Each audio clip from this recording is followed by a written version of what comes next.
የራሽያ ኦርቶዶክሳዊ ተዋጊዎች ወይም ደግሞ ዴሜትራውያን ድል በታላቆቹ ሞንጎላውያን ላይ እንግዲህ እንደምታውቁት በ14ኛው ክፍለ ዘመን አካባቢ ላይ የሞንጎል ኤምፓየር በጣም ሴትባክ የገጠመበትና የተበላሸበት ሲዝን ለመሆኑ ትልቁ ምክንያት የራሽያ ኦርቶዶክሳዊ ዴሜትራውያን ተዋጊዎች የኩሊኮቮ ጦርነት ማሸነፍ ነው።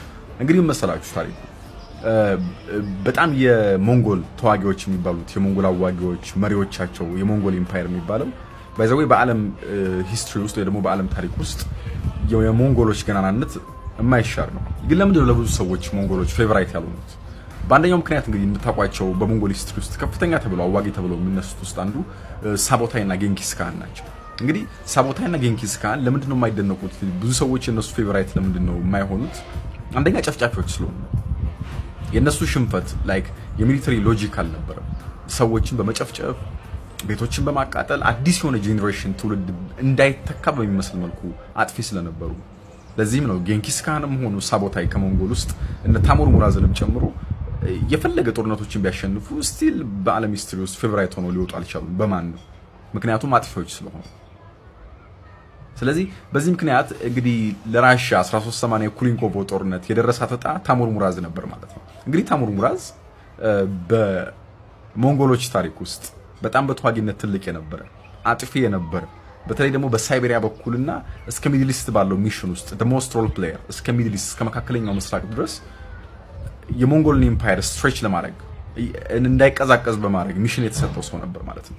እንግዲህ ራሽያኖች ሰርቫይቭ አድርገው ለመነሳት ይሄንን ሰው ያሸንፈው የዚህን ጦር አሸንፈው ነበር ራሽያ የምትባለውን ይሄ የዛሩን ስርወ መንግስት ሁሉ መሰል እስካሁን ድረስ ራሽያ ገናና ለመሆኗ ትልቁ መነሻ ወይም ደግሞ ተርኒንግ ፖይንቱ የኩሊኮቮ ጦርነት ነበር። እንግዲህ ይሄን የኩሊኮቮ ጦርነት እንደምታውቁት በሚዲቫል ኤጅ ሂስትሪ ውስጥ በመካከለኛው ምስራቅ በመካከለኛው ዘመን የዓለም ታሪክ ውስጥ ጦርነቶች የሚካሄዱት የኮንቬንሽናል ዋርፈር አይነት ነው። ኮንቬንሽናል ማለት ቀጥታ ፊት ለፊት ነው የሚገናኙት ማለት ነው። እንዳሁኑ ብዙ ምሽግ የለም ምናምን ፊት ለፊት በሻሞላ በጎራዴ መላላጥ ነው ማለት ነው። እንግዲህ ፊት ለፊት ይሄን ጦር የመራው ላይክ በሞንጎሎቹ ሳይድ ታሙር ሙራዝ የሚባለው ፌመሱ የነሳቦታይና የነ ጌንኪስ ካን ምትክ ተብሎ የሚጠራው ሰው ሲሆን በዚህ በኩል ግን ማመራው የራሻውን ጦር እንግዲህ የራሻውን ጦር የመራው ሰው የአንድ ገዳም መነኩሴ ነበር ማለት ነው። ይሄም የገዳም መነኩሴ አሌክሳንደር ፐርሲቬት ይባላል ወይ ደግሞ አሌክሳንደር ፒርሲቬት ይሉታል እነሱ ማለት ነው። አሌክሳንደር ፒርሲቬት የራሻው ዳዊት በመባል ነው የሚነሳው። ምክንያቱም ያን ያህል የጦር ልምድ የለውም፣ መነኩሴ ነው፣ ገዳም ውስጥ ነው የሚኖረው። እንደ ታሙር ሙራዝ ያገኘውን ነገር ምኑን እየገደለ እየበላ አይደለም፣ ፍሬ እየበላ ነው ገዳም ውስጥ ያለው። እንግዲህ ታሙር ሙራዝን የሞንጎሉ መሪ እንግዲህ በታሪክ ጸሐፍቶች እስከ መጨረሻው ድረስ እስካሁን በተላለፉ ዶክመንቶች ለማየት እንደሞከርኩት ታሙር ሙራዝን ይሄን አንድ የገዳም ሰውዬ ሄደ ተሰከተበት ተጨርሰዋል ሲባል በዚህ ሳይድ ደግሞ በነ አሌክሳንደር ፐርሲቬት በመነኩሴው በሞንኮ አሌክሳንደር ፐርሲቬት በኩል ግን እንዴት ይሄንን ፌመስ የሆነ የሞንጎልን ተዋጊ አንተ ትገጥመዋለህ አንተ ገዳም ሰው ሲባል እንግዲህ የእግዚአብሔር ጥበብና ኃይል ከኋላ ያለ በማለት ነበር ፊት ለፊት የተገናኙት።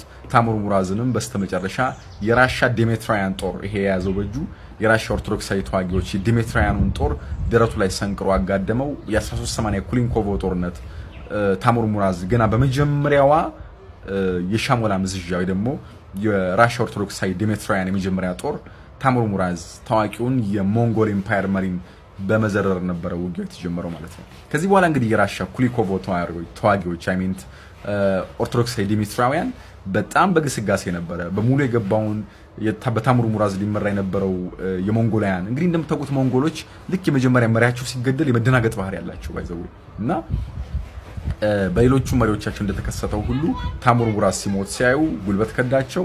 ኦርቶዶክሳዊ ዴሜትራውያን የገቡበት እየገቡ ሙሉ ለሙሉ በሚባል ደረጃ በመጨረስ ባትል ኦፍ ኩሊኮቮ የኩሊኮቮ ጦርነት በአሸናፊነት በኦርቶዶክሳዊ ዴሜትራውያን ተጠናቀቀ። ከዛ በኋላ ኦርቶዶክሳዊ ዴሜትራውያን የኩሊኮቮ ጦርነትን ካሸነፉ በኋላ ቱ ደ ፍሮንት በጣም ገናና ሆኖ መውጣት ቻሉ ማለት ነው። ከዚህም በኋላ የገናናዋ ራሻ ግስጋሴ ቀጠለ ማለት ነው። እንግዲህ ያው በስተመጨረሻ እንኳን ለአዲሱ ዓመት ተደረሳችሁ። እንዲሁም ደግሞ ለህዳሴው ግድብም እንደዚሁ እንኳን ደስ አላችሁ ለማለት ፈልጋለሁ። እንደ ኤንዲ ወርልድ ማለት ነው። የዩቲዩብ ቻናል ከፍቻለሁ ሲመስለኝ እንግዲህ ወደፊት ፎሎወር ሲኖረኝ ዩቲዩብ ላይ 15-30 ደቂቃ ቪዲዮዎችን መልቀቅ መጀመሪያ አይቀርም። ምክንያቱም እዚህ ላይ መሰራቸው ብዙ ተመልካች ስለሌለው ሰውም የተሰላቸ ስለሆነ በጣም ሾርት እያደረኩ ነው የምሰራውና በጣም ብዙ ያልተሰሩ ነገሮች ስላሉ እነሱን እሰራለሁ። ዩቲዩብን ፎሎ ሰብስክራይብ አድርጉ። እንዲሁም ደግሞ ብዙ ላይክ 50,000 40,000 ቪው ያላቸው ቪዲዮዎች ላይ እንግዲህ 40,000 ሰው አይቶታል፣ ግን ፎሎ አትሉምና ፎሎ በሉ። ፎሎ እያላችሁ ቱ ዘ ፍሮንት እንድንመጣ ያው ሰፖርት አድርጉ። ይመቻችሁ። በሌላ ቪዲዮ እንገናኛለን።